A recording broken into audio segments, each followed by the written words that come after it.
Sebelumnya saya minta maaf, saya duduk sedikit lebih tinggi dari Bapak Ibu untuk sekedar terlihat saja. Bismillahirrahmanirrahim. Assalamualaikum warahmatullahi wabarakatuh.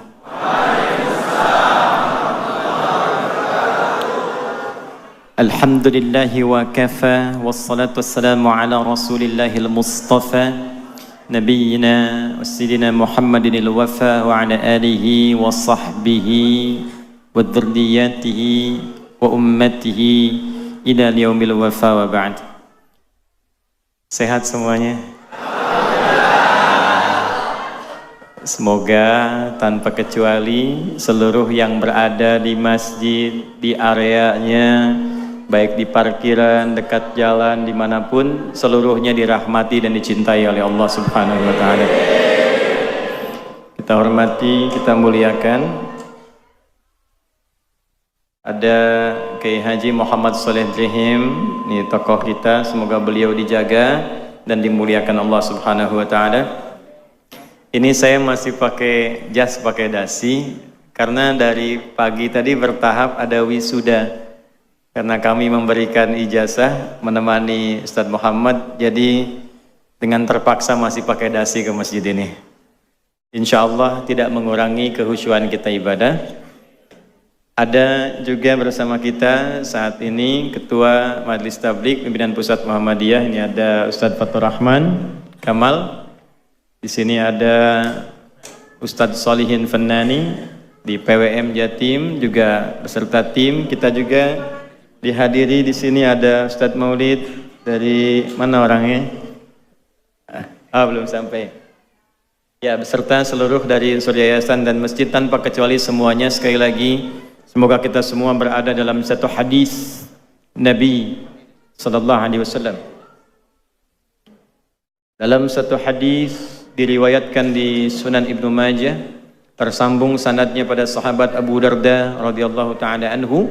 Dari Nabi sallallahu alaihi wasallam, beliau bersabda, "Man sadaka tariqa yaltamisu fihi ilma, sahhalallahu lahu tariqan ilal jannah, wa innal malaikata la tad'u ajnihataha ridan li talibil ilmi, wa inna talibal ilmi yastaghfiru lahu man fis samawati wa man fil ardi hatta al-hitan allati fil bihar, wa innal ulama'a warathatul anbiya'i, wa innal anbiya'a lam yurithu dirhaman wala dinara walakinnahum warathul ilma fahadduhu biwahadin wafir, atau kama qala sallallahu alaihi wasallam." Paham? Tidak? Siapapun, laki-laki perempuan, tua muda, besar kecil, bergelar ataupun tidak, salaka tariqa, yang menempuh perjalanan yang tidak mudah. Ada syari', ada tariq, itu berbeda. Syari' jalan yang luas, jalan yang lebar, jalan yang lapang. Jika menjadi panduan dan sifat disebut syariah. Ada syariat Islam, jalan yang lebar menuju Allah, yang lapang, yang memberikan sifat-sifat ibadah. Karena itu dalam syariat Islam ada salat, karena salat jalan menuju Allah. Supaya tersambung dengan Allah, supaya dapat ridha Allah, maka diberikan jalannya. Kalau punya harta, bagaimana diridhoi oleh Allah? Ada jalannya, ada zakat. Kalau kita ingin mengontrol diri, nafsu, supaya Allah ridha dengan keadaan perilaku kita, ada jalannya, puasa. Kalau ingin dikumpulkan latihan sebagai miniatur kehidupan, supaya sehari, 2 hari, 3 hari, sampai 7 hari sepekan baik, usahanya bagus, pikirannya jernih, dikumpulkan jalannya dalam haji. Itu syariat. Jalannya lebar, lapang. Yang sekiranya belum bisa tahajud, ada duha, lapang sekali. Dari subuh ke zuhur, luas. Zuhur ke asar, lapang. Itu syariat, jalannya syariat. Tapi tariq berbeda. Tidak mudah. Kadang jalannya berliku, kadang macet, kadang rebutan saf. Kadang juga mau masuk sudah tertutup. Ya, tapi semuanya dihitung oleh Allah melalui lisan Rasulullah SAW tanpa kecuali. Jadi tidak membedakan apakah di dalam masjid, di luar masjid, di parkiran, semua yang sudah berjuang datang ke satu tempat. Yaltamisu fihi ilma. Tujuannya satu, untuk mendapatkan tambahan ilmu yang mendekatkan dia dengan Allah. Bukan ilmu biasa. Mendapatkan tambahan ilmu yang dengan itu membuat dia semakin dekat dengan Allah. Tujuannya betul-betul itu. Ya. Jadi kalaupun terpaksa harus ngangkat handphone memvideo, supaya ingat ada ilmu yang mendekatkan diri dengan Allah. Sahhalallahu lahu tariqan ilal jannah. Maka setiap langkahnya, lelahnya, pilunya, hartanya, keringatnya, Allah perintahkan pada malaikat, hitung semua itu, lipat gandakan untuk meringankan langkah dia menuju surga saat hisab dilakukan. Jadi ini mahal, kegiatan seperti ini investasinya mahal. Karena ini proyek akhirat bukan dunia. Ya, proyek akhirat bukan dunia. Kenapa diberikan tawaran dunia? Konser yang harus bayar, belum tentu dapat apa-apa. Anda mengeluarkan uang berdesak-desakan mencari dunia. Ketika Allah menawarkan kehidupan abadi dengan keindahannya di surga, melalui lisan terbaik, orang terbaik di muka bumi yang pernah berkehidupan, maka disitulah kemudian hanya orang-orang yang merespon itu dan terpilih bisa mendapatkan kemuliaan dimaksud. Maka saya ucapkan selamat. Di antara sekian hamba Allah yang berkehidupan, kita yang digerakkan oleh Allah untuk berada di masjid ini. Maka di hadis lain, riwayat Al-Bukhari dari Muawiyah bin Abi Sufyan radhiyallahu taala anhuma jami'an, qala Rasulullah sallallahu alaihi wasallam, man yuridillahu bihi khaira yufaqihuhu fid din. Siapapun yang diinginkan oleh Allah berubah menjadi orang baik, maka tanda pertamanya bukan diberikan dunia, bukan naik pangkat, tapi tanda pertamanya diberikan kecenderungan dalam hatinya untuk mau belajar agama supaya lebih dekat dengan Allah Subhanahu wa ta'ala. Tolong catat nih baik-baik.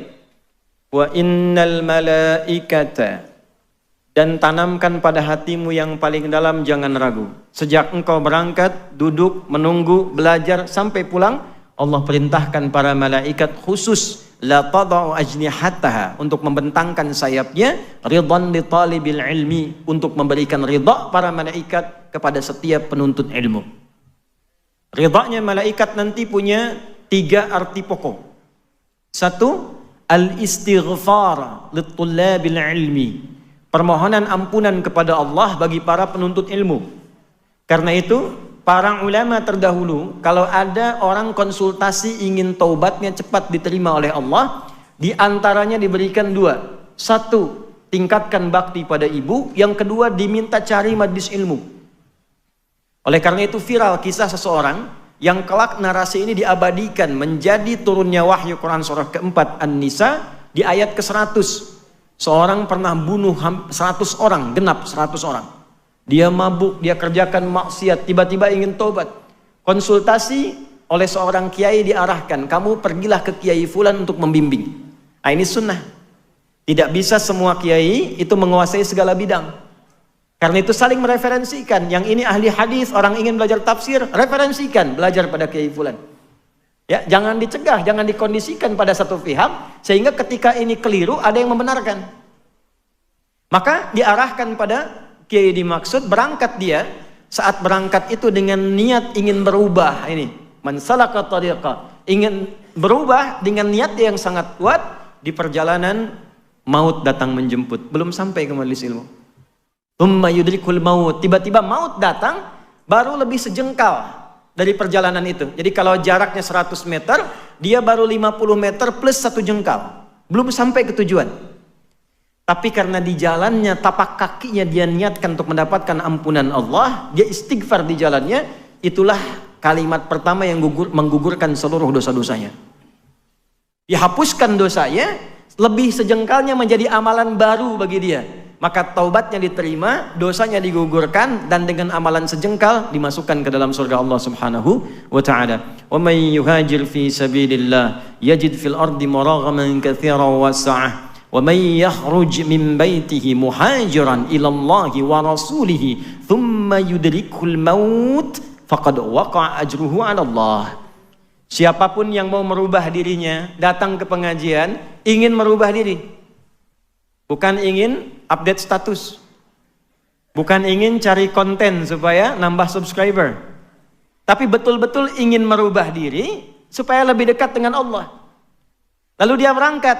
Kalau dari dia belajar berpengaruh sampai kembali dia berubah, maka Allah berikan perubahan pada dirinya. Tanda pertamanya, Allah berikan keadaan hati yang lebih tenang dari sebelumnya. Jadi kalau cari pengajian, buat yang merubah kita lebih dekat dengan Allah. Hati semakin tenang, lebih enak ibadah. Kalaulah kemudian dia meninggal, dia keluar, belum sampai ke tujuan, meninggal di tengah jalan. Thumma yudrikul maut, faqad waqa'a ajruhu 'ala Allah. Pakai fa, harfu 'atfin rabitin baina syai'aini bila hudud. Huruf penyambung dua peristiwa tanpa jeda. Peristiwa pertama berangkat dari rumah mau ngaji, peristiwa kedua datang kematian. Belum sampai meninggal. Digabungkan, saat meninggal itulah aku tuliskan, kata Allah, aku perintahkan malaikat, tuliskan pahalanya, gugurkan dosanya. Nah, ini yang menjadikan orang tadi bernilai di hadapan Allah. Sekarang saya balik tanya nih, ada yang pernah bunuh orang nggak di sini? Mumpung ada polisi tadi itu di luar tuh. Tidak ada. Ada yang sering mabuk? Tidak ada. Ada yang zina? Tidak ada. Anda bisa bayangkan. Orang yang pernah bunuh 100 orang, kriminal hidupnya, datang ke majelis ilmu, di tengah jalan meninggal, diampuni dosa, masuk surga. Anda belum pernah bunuh orang. Tidak larut dalam kemaksiatan. Sudah ditempatkan di tempat ini, Allah yang pilih Anda. Saya nggak kenal Anda pada umumnya. Siapa yang gerakkan Anda sampai di sini? Kalau Allah sudah berkenan Anda datang di sini, dan Anda belum mau berubah, dengan cara apa lagi diarahkan jadi orang baik? Itu hal pertama yang paling penting tanamkan pada diri kita. Syukur ya akhi. Ikhwan, bersyukurlah. Alhamdulillah, siang panas, orang waktunya tidur, makan, istirahat. Anda kok mau ngaji gitu? Ada yang dari pagi di sini saya dengar. Ada yang dari subuh. Tuh. Padahal saya masih di Sidoarjo dari subuh. Ya, siapa yang gerakan Anda mau ke sini? Kalau dengan semacam itu Allah sudah gerakan, belum terfikir Anda untuk berubah, maka dengan cara apa lagi difasilitasi? Karena itulah, mari kita mulai kajian kita dengan singkat dan padat. Bagaimana membekali diri supaya lebih bersemangat untuk menjadi pribadi yang lebih baik. Inilah materi yang coba kita uraikan jika ujian itu terjadi. Itu temanya ya? Nah, maka hadapilah. Ya, demikian materi yang bisa disampaikan. Terus dia ujian terjadi kok bikin status. Nggak nyangka ya. Ini terjadi ya, hadapi. Selesai materi. Salah sendiri yang bikin judul tuh. Apa itu ujian? Wa ma adraka ma ujian. Bagaimana menghadapinya? Seperti apa konstruksinya? Biasanya kalau kita paham dari awalnya, mudah mengatasinya. Bapak Ibu sekalian, kita mulai dengan Al-Quran surah kita pakai Quran ya, supaya lebih gampang. Surah kedua Al-Baqarah, di ayat 155 sampai 157. Wa qabla dhalika urid an u'arifa ilaikum jami'an la akhsha an ansiya fi hadzal mawdu' wa ma'ana yahdhur alhamdulillah ikhwanuna min Filistin. Di siang hari ini kita diberikan berkah oleh Allah. Sebelum saya lupa, ada para pejuang saudara kita yang langsung datang ke sini dari Palestina. Ya. Ma'ana Sayyid al-Akh al-Fadil Ustadz Naji, Dr. Naji. Nah, ini beliau.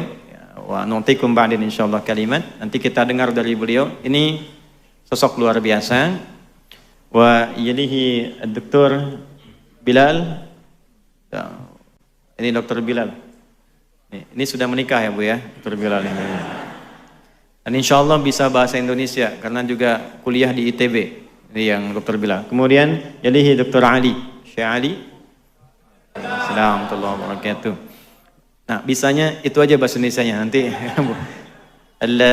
يتفضل بعدين إن شاء الله نعطيكم في اللحظات الأخيرة من المحاضرة يعطي الكلمة للإخوان. Nanti kita dengar 5 menit 10 menit terakhir sebelum kita berakhir tausiah dan berdoa dari para pejuang-pejuang ini, barangkali ingin menyapa kita semua apa yang ingin disampaikan. Baik, Bapak Ibu sekalian, kita mulai Quran surah kedua Al-Baqarah di ayat 155 sampai 157. A'udzu billahi minasyaitonir rajim. Bismillahirrahmanirrahim. وَلَنَبْلُوَنَّكُمْ بِشَيْءٍ مِنَ الْخَوْفِ وَالْجُوعِ وَنَقْصٍ مِنَ الْأَمْوَالِ وَالْأَنفُسِ وَالثَّمَرَاتِ وَبَشِّرِ الصَّابِرِينَ الَّذِينَ إِذَا أَصَابَتْهُمْ مُصِيبَةٌ قَالُوا إِنَّا لِلَّهِ وَإِنَّا إِلَيْهِ رَاجِعُونَ Ulaika, teruskan ayatnya. Ulaika alaihim salawatun mir rabbihim wa rahmah wa ulaika humul muhtadun. Walanabluwannakum, ada pakai lamnya taukid ditambah nun taukid tsaqilah di akhirnya. Jadi kalau orang pesantren insyaallah paham. Bicara mengartikannya, dan tanamkan pada hatimu yang paling dalam. Siapapun yang menjalani hidup di dunia ini pasti akan diuji. Saya ulang ya. Tanamkan pada hatimu yang paling dalam. Siapapun yang menjalani kehidupan di muka bumi ini pasti akan diuji. Dan kalimat pastinya setelah itu menggunakan dhamirnya nahnu kembali ke Allah. Jangan diartikan jama', bukan, karena Allah itu tunggal, ahad, lam yalid walam yulad. Tunggal, ahad, ada wahid, ada ahad, itu beda. Kalau wahid satu, ada yang kedua, wahid, isnin, talatah, dan seterusnya. Kalau mau bentuk wahid jadi satu-satunya, sifatkan dengan sifat sebelumnya. Misal, Tuhan satu-satunya, sebutkan Tuhannya, tambahkan wahid. Wa ilahukum ilahu wahid, maka kalimat ilah menjadi tunggal. Tapi kalau dihilangkan, ganti ahad. Qul huwallahu ahad, satu-satunya. Maka kalau ada bentuknya na, itu artinya ta'zimun nafsi li ta'zimi sya'ni. Menghadirkan keagungan Allah untuk menunjukkan satu hal yang penting yang akan disampaikan. Jadi kalau ada yang istimewa, yang penting, itu digunakan dhamirnya nahnu. Saya ambil contoh begini. Malam Al-Qadar itu istimewa tidak? Penting tidak?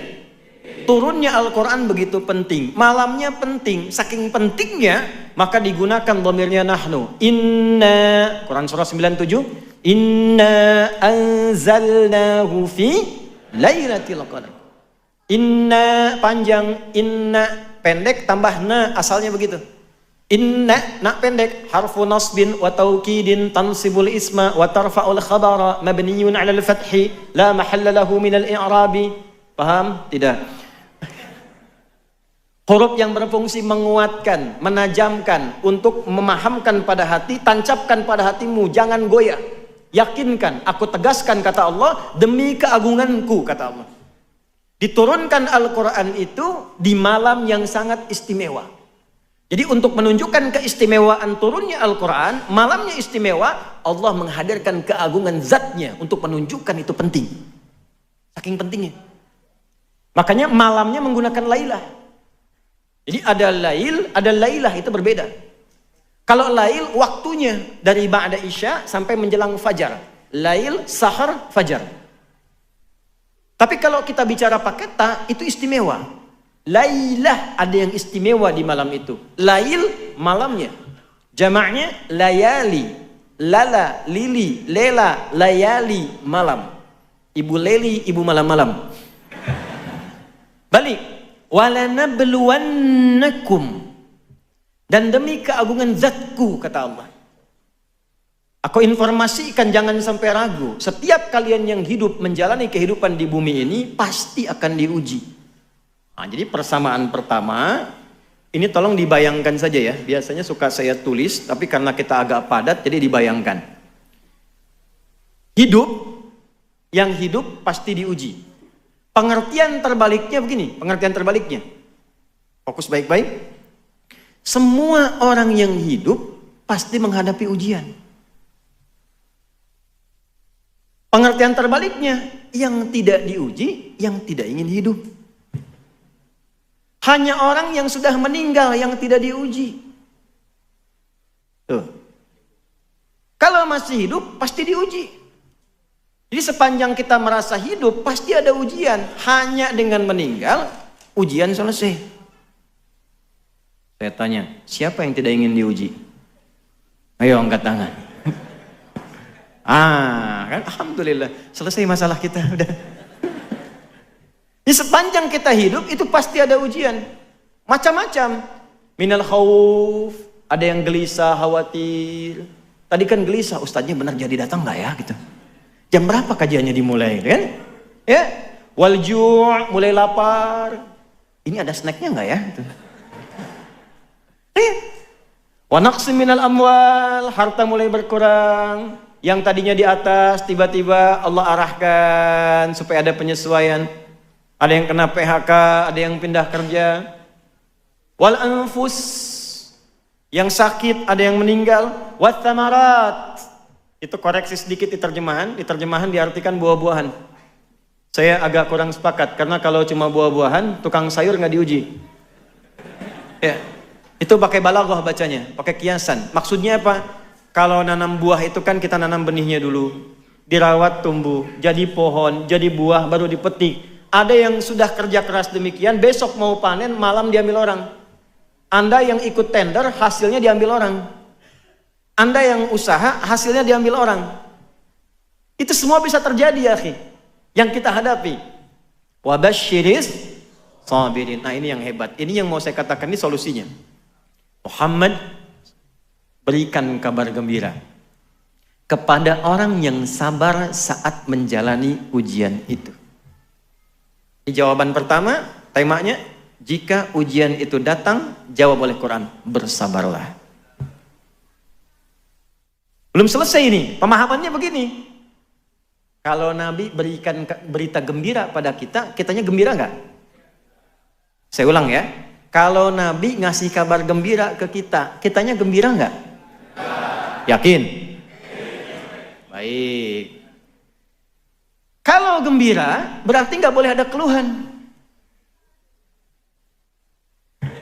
Nggak ada orang dikasih kabar gembira mengeluh. Bapak naik pangkat. Ya, kok kenapa mesti saya? Bapak dapat uang 1 miliar. Aduh, kenapa harus sekarang? Nggak ada orang dikasih kabar gembira mengeluh. Nggak ada meratap, nggak ada marah-marah. Kan gembira. Masa gembira marah? Jadi ada orang hebat, dapat ujian malah gembira. Itu gimana cara memahaminya tuh? Diuji malah gembira. Normalnya dalam tanda petik yang belum paham ilmu, diuji itu biasanya sedih. Biasanya berusaha untuk nunggu waktu, kapan semua ini akan selesai. Kenapa mesti saya ya Allah? Ya memang kamu. Ini beda, ini ada ilmunya. Kok bisa diuji tapi malah gembira? Terima kasih ya Allah, menitipkan ujiannya kepada saya bukan pada yang lain. Nah ilmunya seperti apa? Kita teruskan dulu. Alladzina idza asabathum musibah qalu inna lillahi wa inna ilaihi raji'un. Perhatikan, ketika menyampaikan konsep ujian pakai kum, tuh penting sampai diingatkan, wung ya, hati-hati nih, perhatikan. Kalau di luar sudah pakai serino belum fokus juga dengan cara apa lagi tuh? Fokus. Ketika objeknya kemudian dihadirkan, siapa orang-orang yang bisa sabar itu? Lihat, walanabluwannakum, kum. Kita semua dikhitab nih, nggak ada satupun. Tapi ketika dimasukkan pada golongan orang hebat yang bisa senang menghadapi ujian, dibentuk lagi komunitas yang baru, orang-orang khusus, bukan orang biasa. Biasanya orang sedih, yang ini malah senang. Siapa orang ini? Ditawarkan oleh Allah, Anda mau masuk gak pada golongan itu?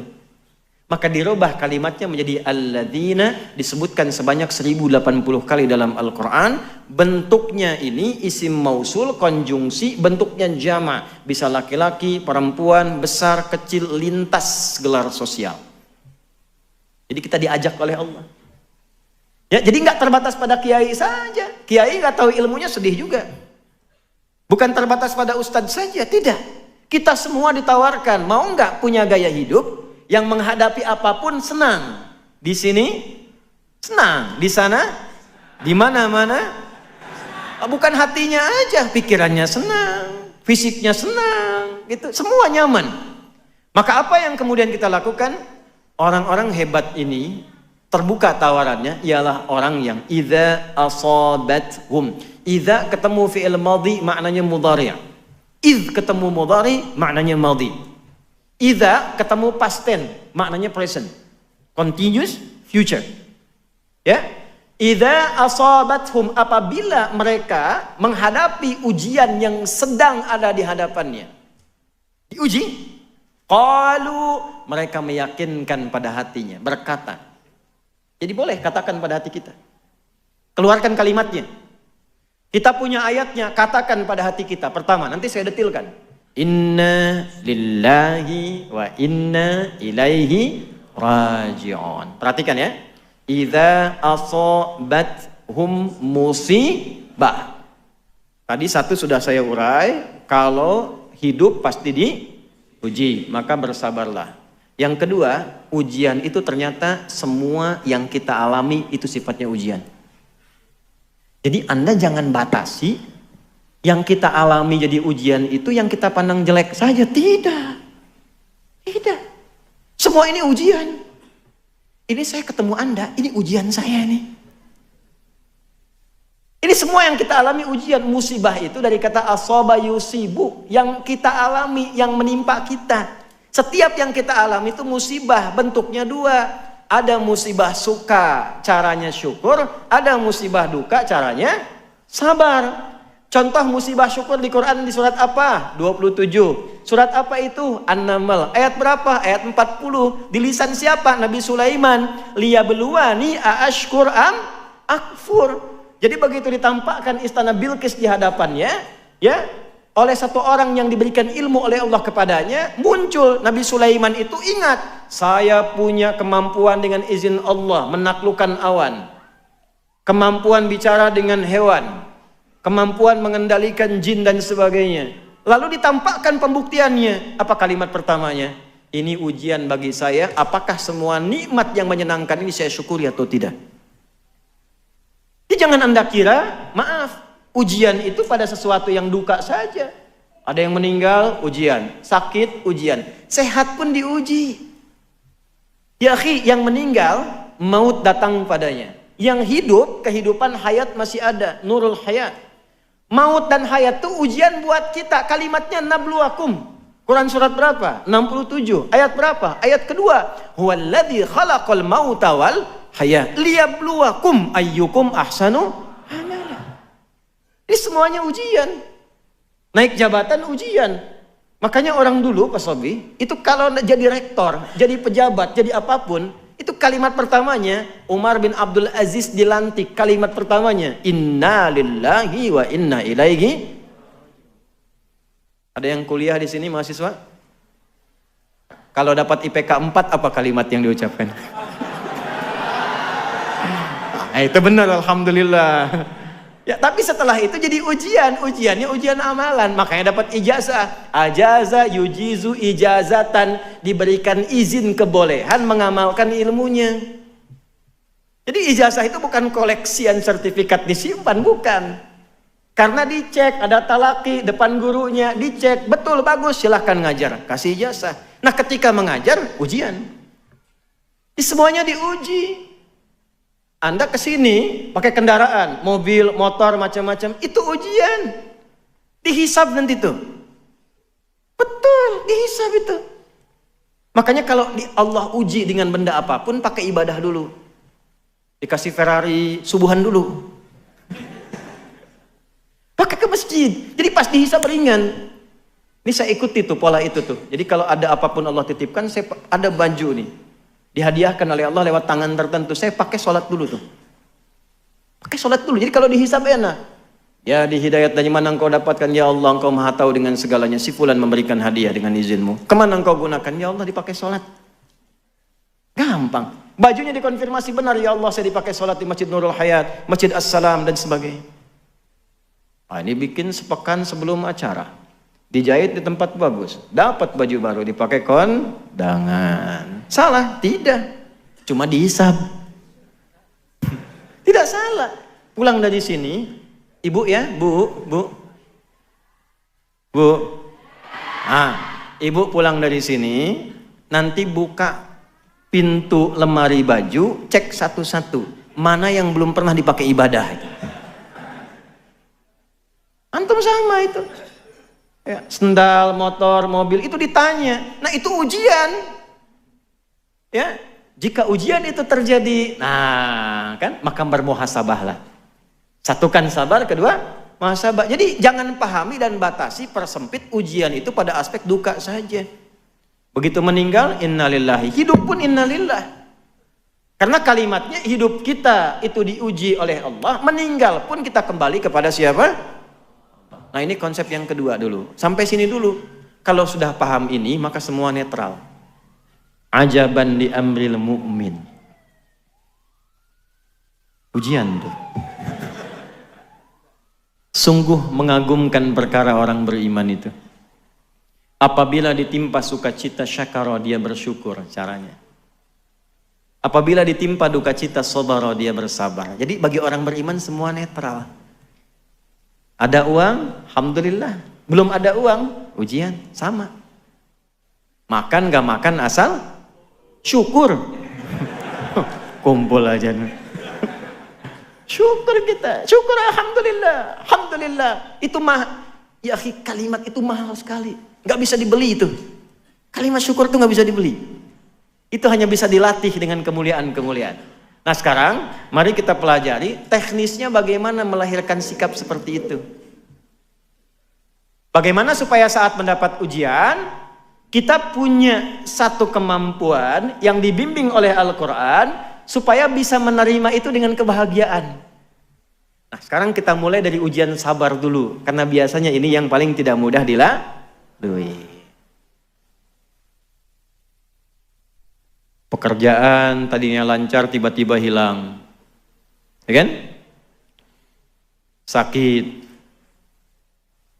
cicilan belum lunas, dikejar pinjol, dan turunan-turunan lainnya. Yuk kita pindah teknisnya. Bagaimana teknisnya sabar, bagaimana teknisnya kita mengarahkan ini kembali kepada Allah. Satu, Quran surah kedua, ini kita detilkan. Di ayat 286. La yukallifullahu nafsan illa usaha. Baik, tahan dulu. Ini saya mumpung ingat saya ijazahkan ya. Ada 2 surah di dalam Al-Quran yang kalau kita rutin menjadikannya zikir, doa kita cepat dijawab oleh Allah. Satu surah Al-Fatihah, yang kedua 3 ayat terakhir di surah Al-Baqarah. Lillahi ma fis samawati wa ma fil ardh, sampai la yukallifullahu nafsan illa usaha. Nah, ini 2 surah ini. Al-Fatihah, kemudian 3 ayat terakhir di surah Al-Baqarah. Ini hadisnya sahih di Sahih Muslim. Nanti ada surah-surah lain, nanti lain waktu kalau masih panjang waktunya, di kesempatan lain kita khusus membahas misalnya surah keutamaan surah tertentu dalam Al-Quran. Saya kembalikan dulu. La yukallifullahu nafsan illa wus'aha. Tidak mungkin Allah itu menguji seorang hamba di luar batas kemampuannya. Tanamkan itu dulu. Tidak mungkin Allah menguji seorang hamba di luar batas kemampuannya. Kita sederhanakan bahasanya. Tidak mungkin Allah menguji kalau Anda tidak mampu. Jadi kita hidup pasti diuji. Nah, ujian yang Allah berikan kepada kita itu diberikan ketika kita dipandang mampu. Kalau nggak mampu nggak akan diuji. Jadi kalau Anda sekarang punya masalah, ibu seberat apapun, itu artinya ibu dinilai mampu, Adi Hidayat tidak mampu. Karena itu ujian yang Anda alami tidak diberikan kepada saya, kepada Anda karena Anda dinilai mampu. Kalau nggak mampu nggak akan dikasih. Itu harus yakin. Makanya kita baca Quran pertama pakai iman. Kalau nggak pakai iman susah. Quran tuh perlu pakai iman. Dibuka dengan kalimat iman. Untuk menguatkan iman. Jadi yakinkan dulu pada diri kita. Setelah yakin, tanamkan. Motivasi diri kita. Tidak mungkin saya diuji kalau saya nggak mampu. Itu. Bikin status kalau dalam bahasa kita. Pasti bisa, pasti bisa, pasti bisa. Allah pilih saya karena saya mampu. Nggak mungkin diuji kalau nggak mampu. Tanamkan dulu itu. Nah ini bagian pertamanya. Dan kalau Allah percaya, Anda nggak boleh ragu. Yang nitipkan Allah bukan saya, bukan yang lain. Ini bagian satu. Ya, jadi apapun yang kita alami dalam hidup, kalau sudah ditakdirkan kita menjalani itu, artinya kita mampu menyelesaikannya. Satu. Dua, pindah sebentar. Suka berdoa nggak? Hah? Suka. Kan biasanya pengen sukses ya, pengen lancar ya, pengen baik ya. Apa tandanya doa Anda akan dijawab? 1 juta. Benar, 1 juta tuh. Tolong catat tuh. Ya. Kalau Anda sabar 2 detik aja, jadi 5 juta tuh. Cuman tercatatnya kan 1 juta. Mas yang ini mas ya. Apa tandanya bahwa doa Anda akan dijawab? Diberi ujian. Itu tandanya. Nih saya kasih tahu sebentar. Ini saya baru ikut wisuda tadi nih, ya. Ini rektornya nih Pak Sobi nih, ketua SDIK-nya. Bagaimana tandanya seseorang itu bisa diwisuda? SD pengen naik ke SMP, SMP pengen ke SMA. Bagaimana caranya bisa naik? Diuji dulu. Kalau nggak ikut ujian, dia nggak akan naik kelas.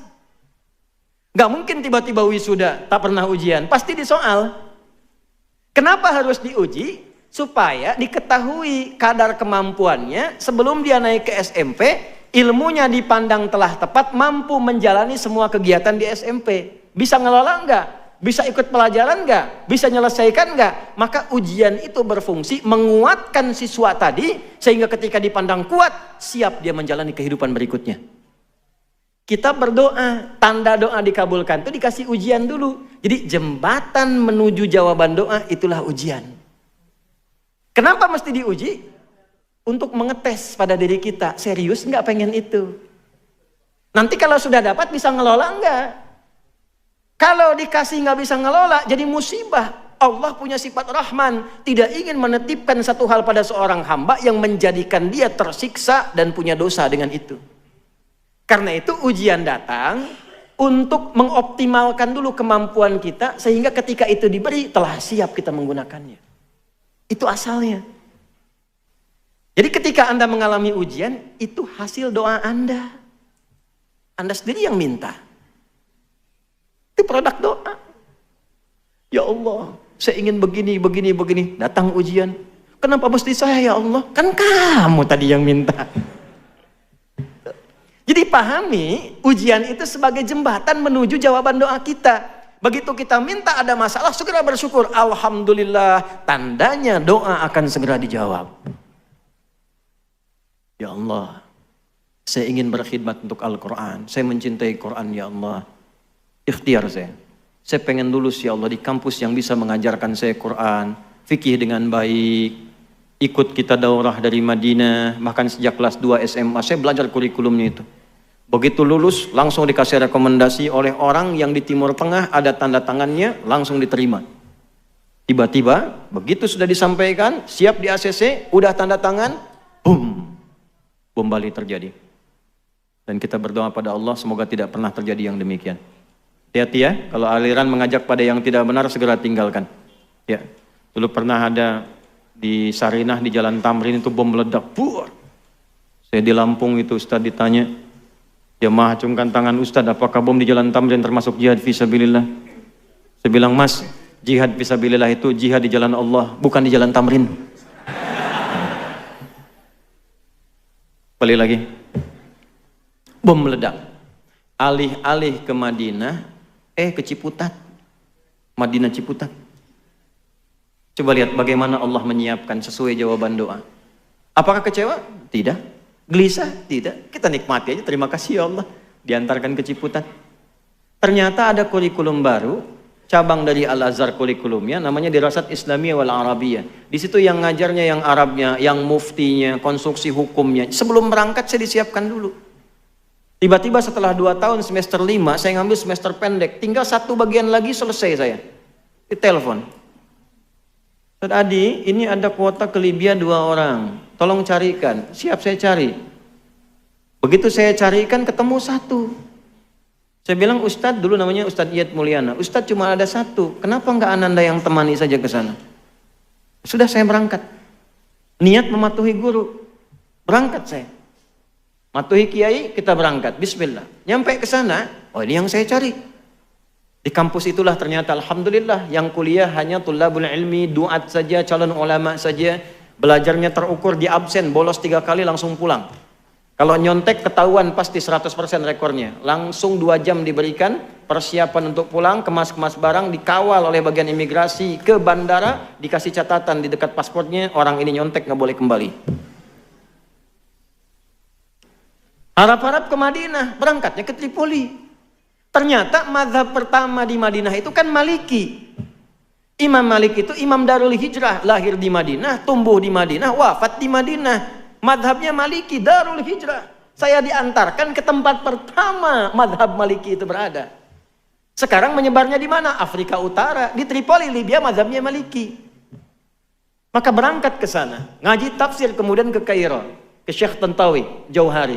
Belajar tafsir, ngambil tafsir Al-Wasit, belajar di Bu'oth, dapat hadiah kitab tafsir Al-Wasit, dapat madhab Syafi'i.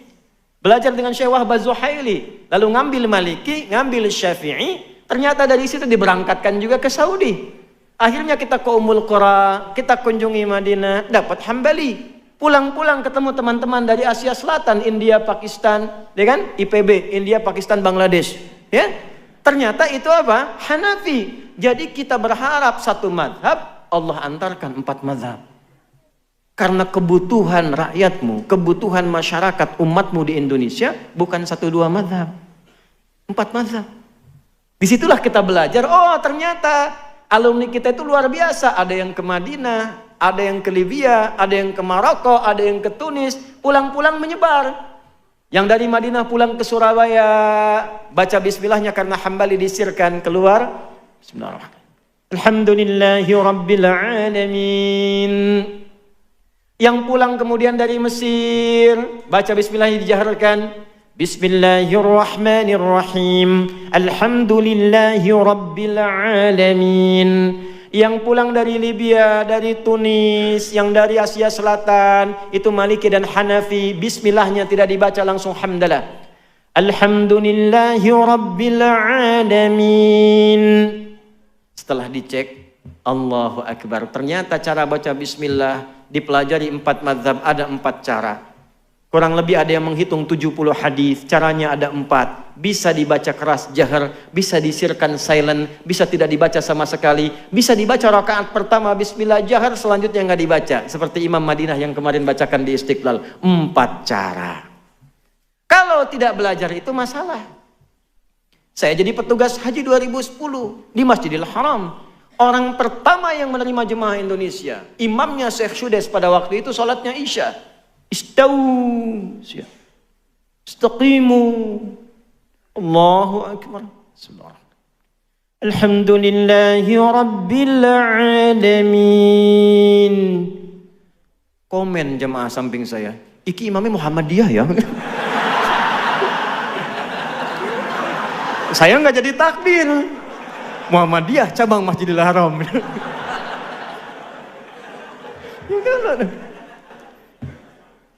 Nah itu jadi penting. Ketika ilmu itu ada, punya keyakinan, kenapa saya diberangkatkan itu? Oh saya baru paham, ini maksudnya. Jadi jangan sampai terjadi perpecahan karena masalah-masalah kecil. Ini kunut, Allahumma hdina fiman hadait, NU nih. Enggak kunut, Muhammadiyah nih. Zaman Nabi Muhammadiyah belum ada, NU belum ada, yang kunut ada dalilnya. Yang tidak kunut ada dalilnya. Yang salah yang tidak sholat subuh. Sehingga jangan sampai terjadi, kalau sudah paham ilmunya, tahu hadisnya, yang biasa nggak kunut, tiba-tiba imamnya kunut. Kata Syekh Utsaimin, aminkan, walaupun dia tidak kunut. Allahumma hdina fiman hadait, amin. Kalau nggak tahu ilmu bahaya. Allahumma hadina fi man hadait, bid'ah. Repot. Yang biasa kunut datang ke masjid, di masjid itu enggak kunut. Jangan dipaksa kunut. Ikuti. Innama ju'ilal imamu liyutamma bihi. Imam dijadikan untuk diikuti. Fa qiraatul imam qiraatul ma'mum. Bacaan imam sudah mencakup makmum. Kalau sudah sami'allahu liman hamida rabbana walakal hamd, tidak kunut dia, langsung sujud, ikut sujud. Sudah salam, salam, tidak perlu sujud sahwi. Itu gambaran. Kalau seperti itu paham. Inilah hikmahnya. Oh, saya paham kenapa saya diberangkatkan ke sini. Mengerti kita. 1, 2, 3 persoalan. Jadi akhirnya pelan-pelan kita terangkan, kita buka. Walaupun kadang resikonya juga bid'ah juga nanti. Ya.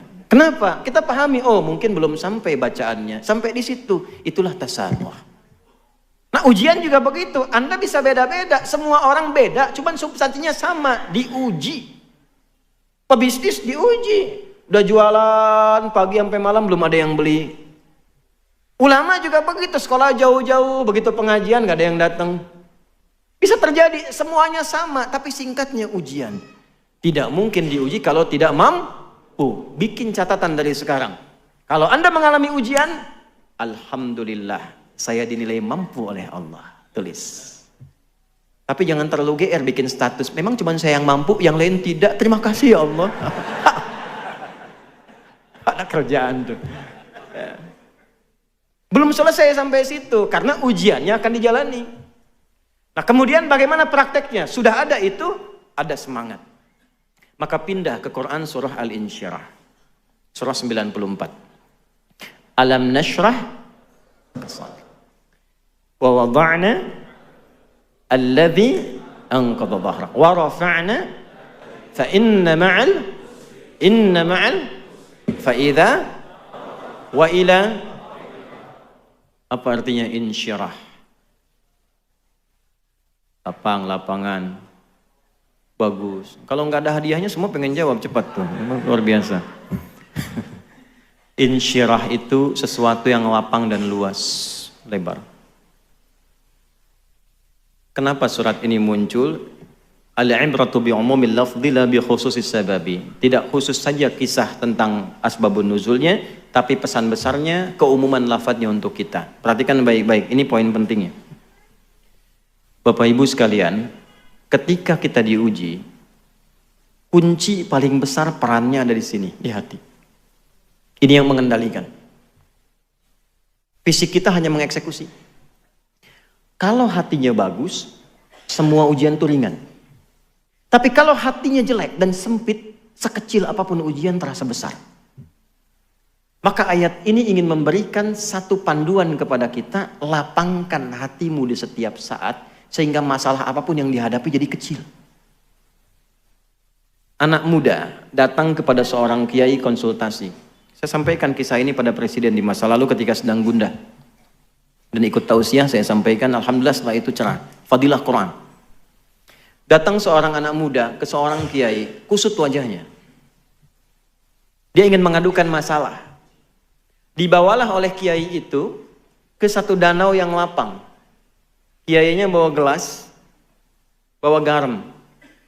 Jadi yang satu bawa gelas, satu bawa garam, satu genggaman. Sudah tiba di samping, kata kiai itu, coba ambil air dari danau itu, ambil. Lalu diisi oleh kiai itu dengan setengah genggam dari garam. Minum. Oh, itu asin, minum dulu. Begitu diminum, betul asin. Dia muntahkan airnya. Lalu yang kedua, sisa setengah garam itu dilemparkan oleh kiai tadi ke danau tadi. Yang airnya segar. Sekarang ambil lagi yang baru. Diambil, minum. Bagaimana rasanya? Segar. Itulah keadaan hatimu. Kalau hatimu hanya sesempit cawan ini, maka masalah kecil pun akan terasa besar, seperti garam sedikit pun terasa asin. Tapi kalau engkau lapangkan hatimu seluas danau ini, maka yang besar akan terasa kecil, yang hilang pun, yang kecil pun hilang begitu saja. Nah, sekarang bacakan ayatnya. Alam nashrah laka sadrak. Hei, tolong tempatkan ayat itu kepada diri kita. Walaupun konteksnya waktu itu ke Nabi Muhammad. Bawa ke dalam diri kita. Misal,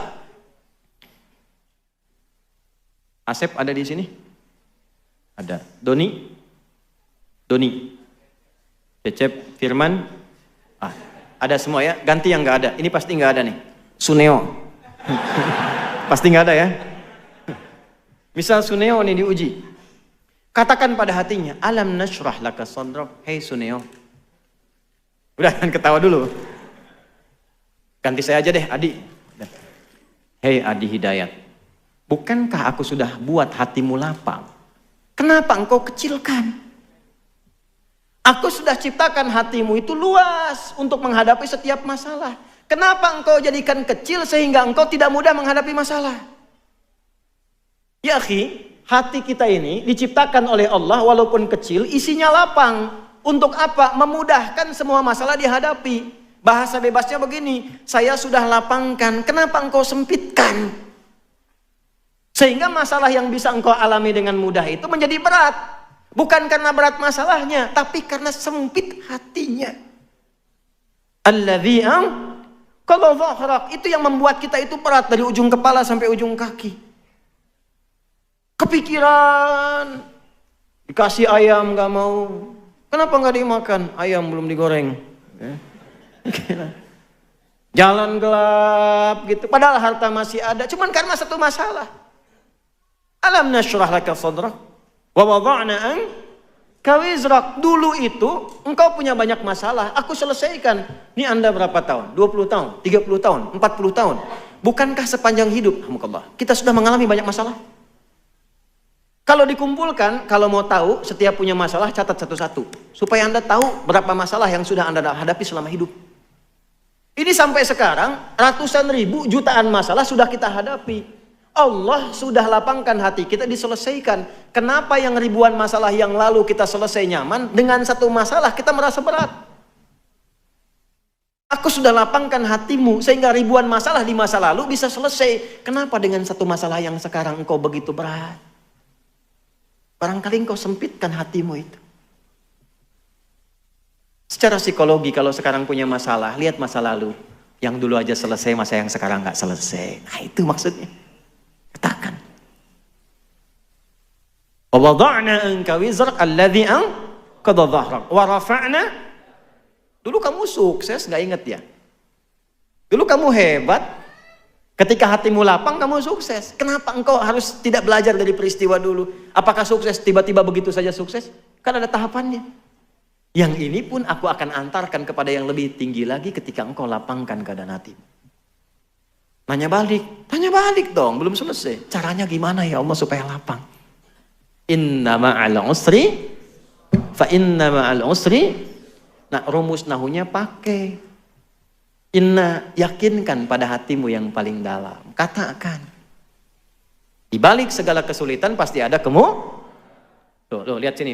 Saya bahas dua bagian. Ini masih ada waktu nggak? Alhamdulillah. Tenang. Insya Allah. Sampai jam berapa? Sepakat ya? Oke. Siap. Saya jam 2 kurang seperempat mau ke bandara. Anda sampai Isya. Yang belah sini nih Pak, tadi mau sampai Isya.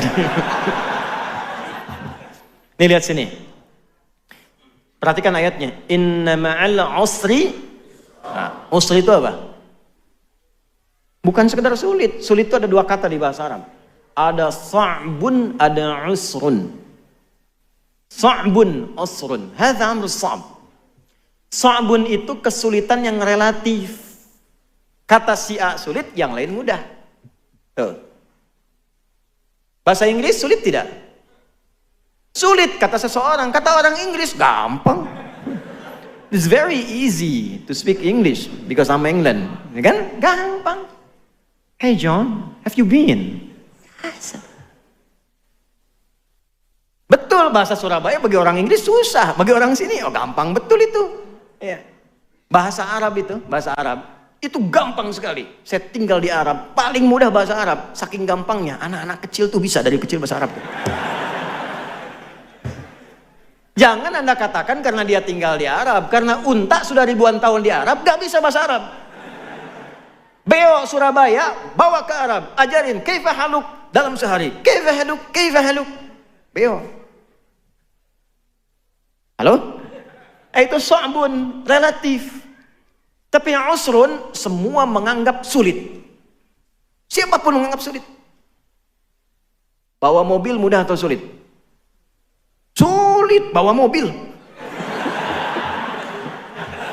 Mengendarai mobil relatif, bawa mobil sulit. Coba praktekin di luar tuh. Bawa mobil. Hamdus sayyarah amrun thaqil ya akhi. Susah itu, amrun usrun. Amma qiyadatus sayyarah hada rubbama sa'bun wa sahal. Alaysa kadhalik? Bala, idzan nahnu nuwasil bil lughah al-arabiyyah idzan walidhalik. Demikian. Sebaliknya, perhatikan baik-baik. Mudah itu bahasa Arabnya ada dua. Ada yusrun, ada sahlun. Sahlun itu relatif. Kata si A mudah, yang lain belum tentu. Tapi kalau yusrun, itu semua mengatakan mudah. Tuh, lihat lawannya. Usrun ketemu yusrun. Bukan cuma hurufnya ditukar, ain jadi ya, bukan. Itu pun dalam ilmu lughah, fikih lughah, itu hebat itu. Ain kan huruf sulit. Ya, wasatul halaq di sini sama dengan ha. Ana Arab. Ya, sini tuh, ya. Itu nggak mudah. Ya itu mudah. Ya. Dari yang paling sulit ke mudah. Nih, cara memahaminya bagaimana? Sesulit apapun masalahmu yang orang lain mengatakan mustahil ini selesai, Allah berikan solusi yang paling mudah sampai mereka mengatakan, oh bisa ya, mudah banget. Kapan itu terjadi?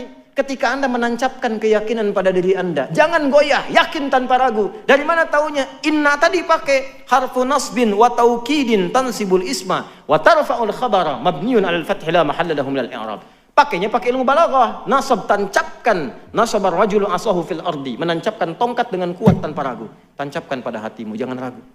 Katakan. Makanya boleh, Bu, diungkapkan dengan lisan.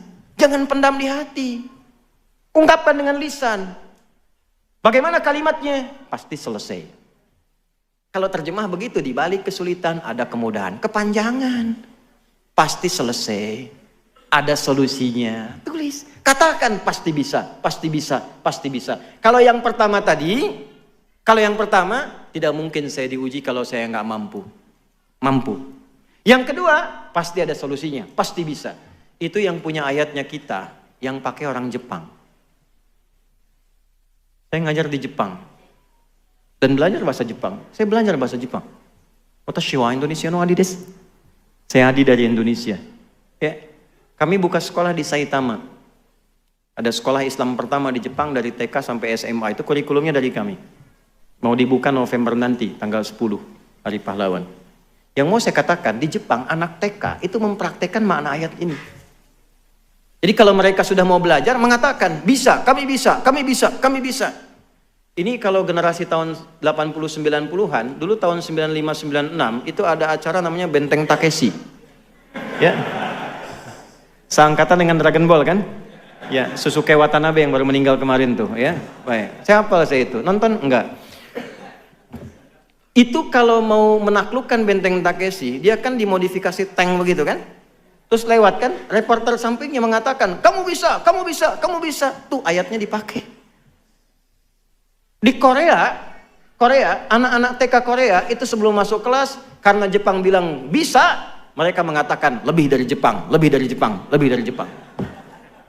Itu betul dari sejak TK, lebih dari Jepang, lebih dari Jepang. Makanya Jepang bikin Honda, Korea bikin Hyundai. Betul, Hyundai itu pengucapannya, Hyundai tulisannya. Ya, Korea, Jepang masuk Piala Dunia, Korea juga nyusul. Itu produk kayak Sinteyong dan sebagainya itu, yang kemarin kalah 2-1 lawan Cina. Sebentar lagi kita ketemu Jepang itu, saya hafal. 1-1 dengan Australia, 1-1 dengan Saudi, 2 sama dan 96+3. Ya, waktu di Bahrain, hafal saya itu. Ya. Karena line up-nya kurang bagus waktu di Cina, mungkin persiapan Jepang yang turun pertama ya tidak seperti yang sebelumnya, maka kalah 2-1. Saya hafal, nonton? Enggak. Betul, saya nggak nonton cuma saya senang baca. Senang baca, lihat supaya aktual dalam dakwanya. Sir Alex Ferguson baru dipecat, saya tahu. Anda belum tentu tahu tuh. Sir Alex Ferguson tuh duta MU untuk global. Kemarin baru dipecat karena gajinya kemahalan. 33 juta itu pound setahun, kemahalan. Dipecat beliau, kemudian Eric Cantona marah tuh kemarin tuh. Apa saya? Nonton? Enggak. Kenapa ke situ? Balik lagi ya. Nah, katakan pada diri kita itu, saya mampu, saya bisa, ini pasti selesai. Katakan. Supaya termotivasi. Nah, nanti setelah itu jangan sampai di situ aja. Pasti bisa, tapi nggak ada ikhtiarnya ya tetap nggak akan selesai. Fa idza faraghta, mitigasi masalahnya apa sih sebetulnya? Kenapa ini sulit sekali? Apa masalahnya? Apakah masalah fisikal, intelektual, atau spiritual? Ini kok kerja susah sekali, melamar sudah kemana-mana. Tolak lagi, coba dicek. Mungkin bukan kurang pintar. Mungkin bukan kurang muter, kurang usaha. Mungkin kurang dekat sama Allah. Sehingga nanti paham hikmah. Ini ya, ini saya kasih rahasia di masjid ini. Ini sudah 4 rahasia saya kasih. Ini buat masjid ini saja. Tapi tolong jaga ini di antara kita ya. Rizki itu. Kedengaran? Tidak bisa jawab. Kedengaran? Tidak bisa jawab. Rizki itu hukumnya kalau kita bergerak itu tercatat untuk dikeluarkan. Rizki itu kalau kita bergerak hukumnya tercatat untuk diberikan, keluarkan. Ingat baik-baik itu. Jadi tidak ada yang sia-sia dalam ikhtiar kita mencari rizki. Kalau kita bergerak itu dihitung. Perkara diberikannya kapan, nanti Allah sesuaikan dengan maslahat kita. Makanya kenapa sering Anda ikhtiar, nggak dapat, begitu dapat agak lama jadi banyak. Itu akumulasi dari awal sampai hari itu. Itu rumus. Itu ada rumusnya di Quran, surah ke-51. Di ayat ke-22, wa fis samai rizqukum wa ma tu'adun. Dan di langit rizkimu telah ditetapkan dan dijanjikan akan diberikan. Kapan janji itu diberikan? Ketika Anda ikhtiar. Kalau kita ikhtiar itu keluar dengan apapun caranya. Ini kan cuma penyebutan tuh beda. Si fulan pejabat, si fulan pedagang, itu kan nama manusia, perbedaan saja. Intinya rizkinya diberikan. Itu sudah hukum. Jangankan manusia, hewan pun kalau mengikuti hukum ikhtiar diberikan. Dan kadang-kadang nggak masuk akal. Ya, karena masuk ke iman, untuk penanda iman, bukan cuma ke akal. Saya tanya nih untuk membuktikan. Bu, ibu tahu cicak? Tahu. Makanannya apa? Nyamuk. Pak, nyamuk bisa terbang nggak? Cicak? Bagaimana cicak beraktivitasnya? Merayap. Di mana? Masukkan ke dalam logika. Makhluk cicak merayap, makanannya terbang. Yang mau makan gak punya sayap. Masuk logika gak? Kalau Allah titipkan ilmu, akal, sedikit aja pada nyamuk, itu cicak jadi mainan. Cicak, ayo tangkap. Hikmah Allah gak ngasih akal ke hewan. Tapi perhatikan nih, cicak tuh cuma diperintah merayap. Walaupun di dinding, itu pun kadang diam-diam. Kita diajarin orang tua kita kan, cicak di diam-diam, datang. Perhatikan, bukan cicak mendatangi nyamuk, nyamuk mendatangi cicak. Kapan nyamuk datang ke cicak? Kalau cicaknya merayap. Sekalipun diam-diam, kalau cicaknya nggak mau merayap, tak akan datang nyamuknya. Cicak-cicak di dinding, diam-diam merayap, merayap. Merayap dia walaupun diam-diam. Datang seekor nyamuk, nyamuk didatangkan oleh Allah kepada cicak. Kalau cicaknya mau merayap, sekalipun diam, ya. Datang seekor nyamuk, selanjutnya, ayo silahkan tuh. Itu. Ikhtiar faida, kita punya ayatnya. Malu sama cicak? Malu. Kita punya ayatnya, cicak yang praktekkan.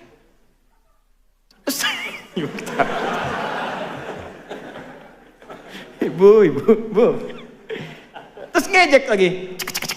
Kan? Nah, makan nyamuk tuh. Kita punya ayatnya, yang ngaji kita, masa yang praktekkan cicak? Ya. Nih, tahu cacing nggak? Cacing tahu? Kalau cacing disimpan di atas wajan, terus bawahnya dipanasin tuh wajannya, kartelnya dipanasin, cacingnya gimana? Menggeliat, gerak kan? Gerak. Pertanyaan saya kenapa? Salah. Bukan panas karena cacing nggak bisa ngeluh. Aduh panas, aduh sakit, nggak bisa. Karena nggak banyak ngeluh, dia langsung cari solusi, bergerak, berikhtiar, cari tempat yang membuat dia lebih dingin. Hewan tahu, kita manusia lebih mulia daripada hewan. Walaqad karramna bani Adam, wa hamalnahum fil barri wal bahr, wa razaqnahum minat thayyibat, wa faddalnahum ala katsirin mimman khalaqna tafdila. Quran surah 17 ayat ke-70. Nah, ikhtiar. Kalau nggak ikhtiar susah, Pak. Ada 2 orang di Mesir, mahasiswa pintar, dua-duanya ahli Quran. Cuma beda pandangan. Yang satu punya prinsip, dia hafal tadi Ad-Dariyat tadi, pokoknya kalau rizki Allah pasti kasih, nggak nyari pun diberi. Teman yang kedua bilang, kamu harus ikhtiar, tetap dicari. Untuk membuktikan itu sepakat, yang pertama yang beranggapan rizki akan diberi walaupun tanpa ikhtiar, maka dia berusaha sembunyi di ruang DKM masjid, di bawah meja ada kolong. Datanglah donatur muhsinin. Tuh Ustadz Maulid tuh, ternyata muhsinin ada sanadnya tuh. Biasa bagi makanan, begitu dibagi yang lain dapat, ini nggak dapat karena sembunyi. Kan nggak boleh ikhtiar. Lapar 1 hari, hari kedua dibagi, ini nggak dapat. Begitu hari ketiga, makanan banyak diberikan, sisanya agak banyak, ini sudah nggak bisa tahan lapar. Hal min akhar, kata muhsinin tadi, ada yang lain nggak? Kata DKM-nya karena nggak tahu, la yujadah, khalas intah, nggak ada yang lainnya lagi. Ini karena nggak tahan lapar, akhirnya dia kasih kode. Kan? Baik. Maka ketika dengar itu kaget, dibuka ada orang sembunyi sudah kelaparan, dikasihlah kemudian 3 bungkus, jatah hari pertama, kedua, ketiga, bayangkan. Poinnya bukan itu, ketika itu diberikan, datanglah kawan yang kedua itu untuk membuktikan. Kan saya bilang apa dari hari pertama, rizki itu mesti dicari walaupun dengan kode kan? Ini nggak ada teh manis anget misalnya. Enggak, ini contoh aja. Mesti ada. Kalau nggak ada begitu, nggak ikhtiar, nggak akan bisa terjadi. Contoh.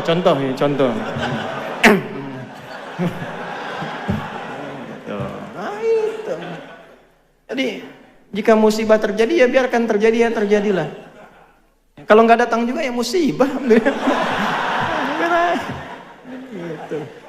Nah, jadi itu kita hadapi saja, hadapi yang tenang, yang baik, itu saja, nggak banyak. Ya, jadi satu, yakinkan pada diri kita bahwa musibah itu anugerah. Ya, untuk menguji kita, meningkatkan amal soleh kita. Menguji itu maksudnya memberikan kemampuan lebih pada kita, sehingga ketika jawaban doa diberi, kita punya kemampuan mengelolanya. Kayak saya tadi mau ke Libya, oleh Allah disekolahkan dulu di Ciputa, 2 tahun dididik, cara memahami hukum begini, semuanya pakai bahasa Arab, cara presentasi begini, sehingga ketika sampai kemudian ke Tripoli, saya bisa menyesuaikan. Saya datang sepekan kemudian ujian, Pak, nggak mudah, sampai tangan saya bengkak yang kiri tuh. Ujiannya begini, soalnya cuma 3, tapi 1 itu bisa 5 lembar. Ada dosen luar biasa, mutasyaddid killer. Setiap mau jawab mesti nulis Asmaul Husna 99 dengan maknanya, dengan hadisnya, dengan tafsirnya, baru jawab soalnya. Itu kalau sudah mata pelajaran akidah itu, ini bengkak ini. Sepekan. Tapi dapat mumtaz saya. Mumtaz ma'asyaraf itu. Fadilahnya apa? Yang tadi disiapkan dulu. Kalaulah tidak disiapkan dulu tadi, nggak mungkin kemudian bisa mendapatkan tambahan bekal pengetahuan. Seperti itu memahaminya. Kalau belum dapat, ya bukan karena belum jodoh, tapi saya disiapkan ke arah yang lebih baik. Ya, kalau lamaran ternyata ditolak, bukan ini yang terbaik untuk saya. Allah siapkan lebih baik daripada yang ini. Saya tunjukkan padamu setelah saya menikah nanti. Gitu, selalu ada hikmahnya. Ya, tapi ikhtiar yang terbaik. Quran disiapkan. Sekarang kan musim Quran tuh. Ya, kan sekarang lamaran itu banyak menggunakan syarat hafalan Quran tuh. Saya beberapa kali jadi saksi nikah, khatib khutbah nikah, itu beberapa meminta pada calonnya untuk bacakan Quran. Bukan syarat, tapi hanya pelengkap, cuma menjadi satu pelengkap utama untuk bolehnya nikah oleh perempuannya itu.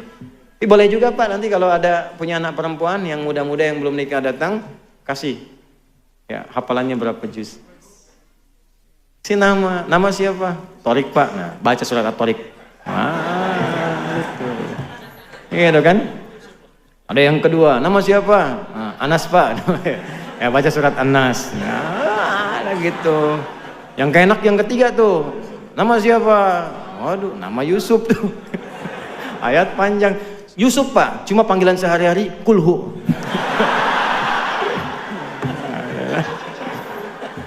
Ya itu ya yang kita kaji hari ini. Amanat saya 2. 1, jaga sholat.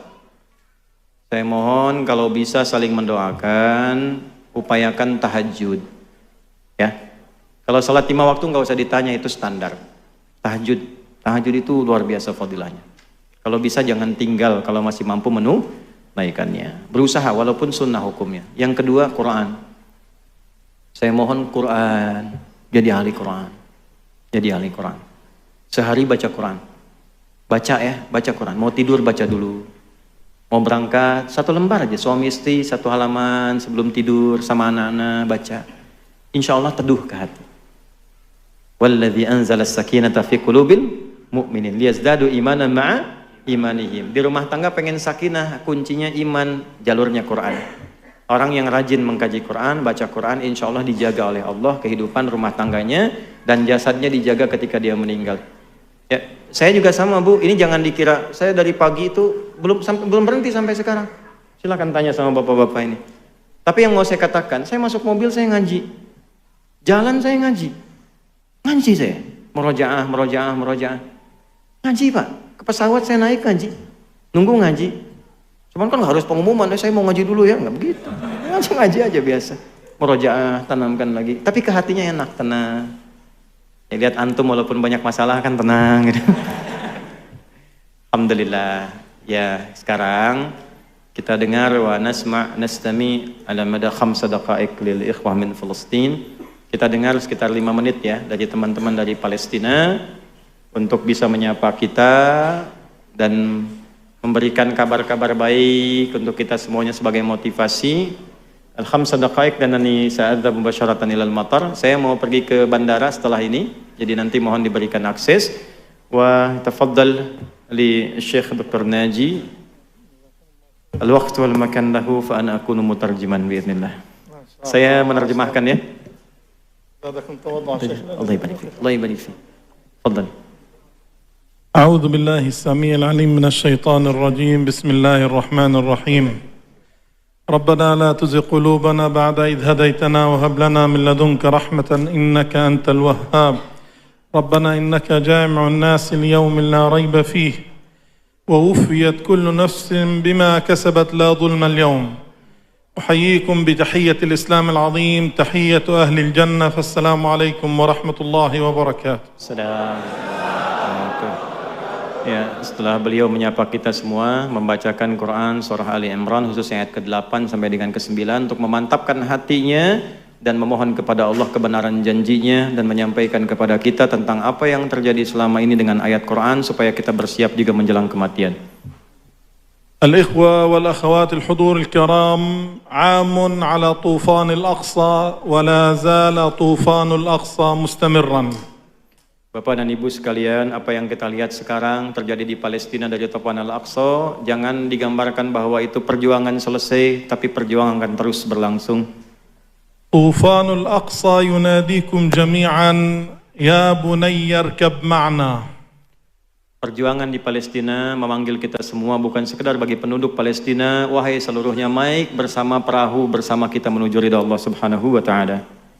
غزة اليوم بإذن الله أعدت أنفسهم إخوانكم في غزة أعدوا أنفسهم لمعركة طويلة. غزة بإذن الله لن ترفع الراية البيضاء والنصر بإذن الله تعالى سيكون حليف هذه الأمة. نحن لا نخشى على غزة بل نخشى على أنفسنا. Perjuangan yang dimulai di Gaza sampai detik ini, sampai kapanpun tidak pernah kita akan mengibarkan bendera putih. Kami tidak akan menyerah. Kami yang di Gaza berjuang, Anda pun yang di luar berjuang. Sungguh kami tidak khawatir dengan keadaan kami di Gaza yang sampai saat ini berjuang. Yang kami khawatirkan Anda saat ini yang tidak berada di Gaza.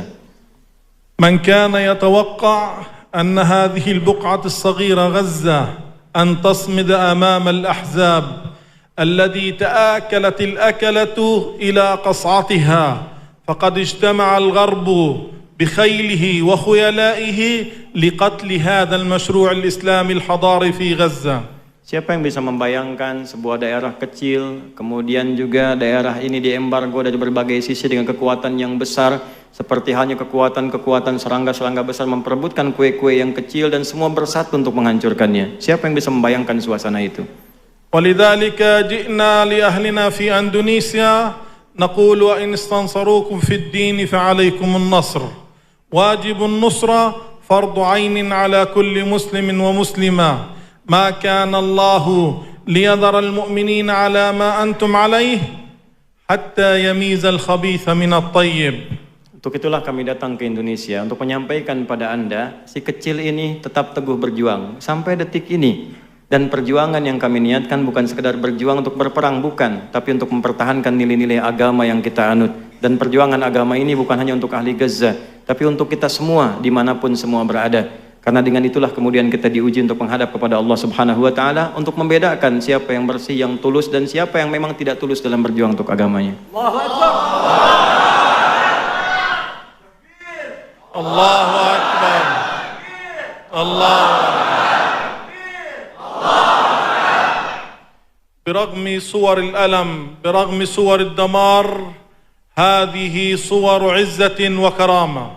غزة بإذن الله ستكمل الطريق ولكن ونقول وبكل ثقة قد اقترب الوعد الحق فالحق بالركب لا تبرحوا الجبل لا تتركوا غزة وحيدة.